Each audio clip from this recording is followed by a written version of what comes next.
fell behind early on in the game. Did you always feel that there was a chance that you were going to get back in it? Did you feel you did enough to get back into the game?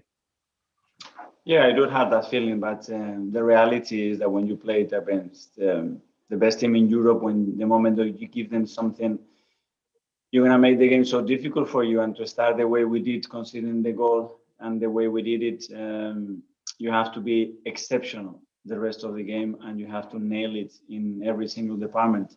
And we didn't do it. We have some really good moments. We have moments where we really match them up and we make it really tough for them. But the reality is when we break them and when we find the open spaces to attack them and get into some really good situations, which is really difficult to do against them, we lack the final pass and the quality there to score 2 or 3 goals.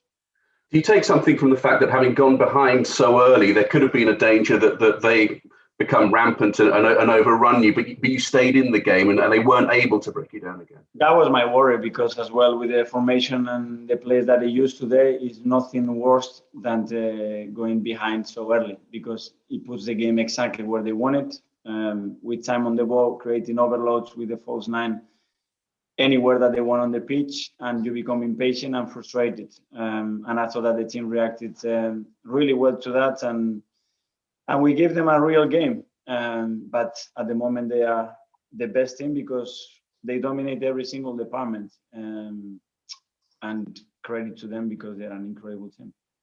Thank you. Thank you. Amy Lawrence. Hi, Mikel. I was just wondering about, in a few of the recent games against Benfica and against City also, there's quite a high line with space to exploit in behind.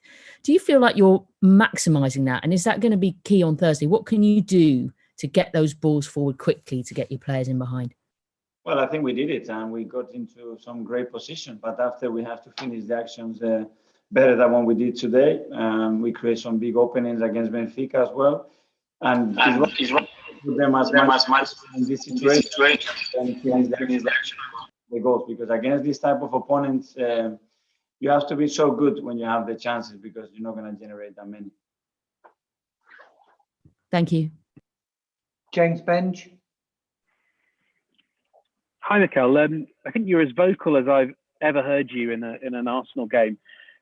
Why did you feel that was necessary, that you had to be so loud and relay so many instructions to your players? Because every movement, every detail, every position is key. The moment you don't get it, like we didn't in the first 10 minutes, they're going to explode it straight away. And they're going to make you look a poor team. And then probably I do it too much, I don't know, but I think it's very necessary for them to give them guidance, because I can see from the outside what they're going to do. And when you are there 100 miles an hour, sometimes you miss a second or two, and with them, that's a huge amount of time. I think you hinted at it there, but do you worry that you're overloading them with information, that you're, not letting them play naturally? No, I don't think that's the case. It's a conversation that we have with them all the time about what we do, and the moment I feel that's the case, then I will stop it. John Cross. Hello, Mikel. I just wondered whether I could ask you just how important this period is now, because obviously there's so many games. I think you described on TV that Thursday's game already feels like it's something of a final. Just how difficult and how much pressure and demand is on the players right now?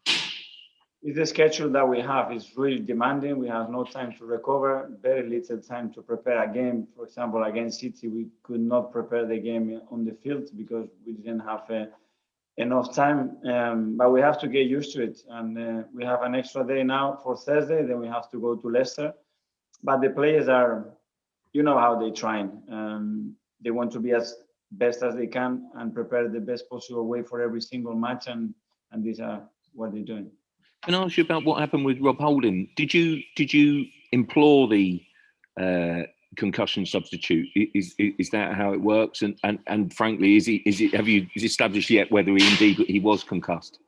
Well, obviously that's a call that has to be given by the doctor, and that's the communication we go with him. So then we decided to make the concussion sub.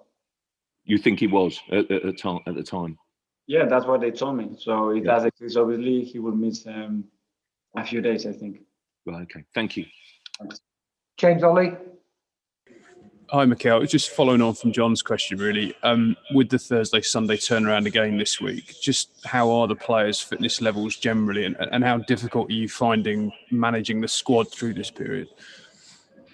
Well, it's hard because everybody wants to play and everybody wants to be available for every game. So if anything, just feeling sorry for the players that they cannot play or they are not playing more. But everybody is doing their best to be all the time available, which I value a lot.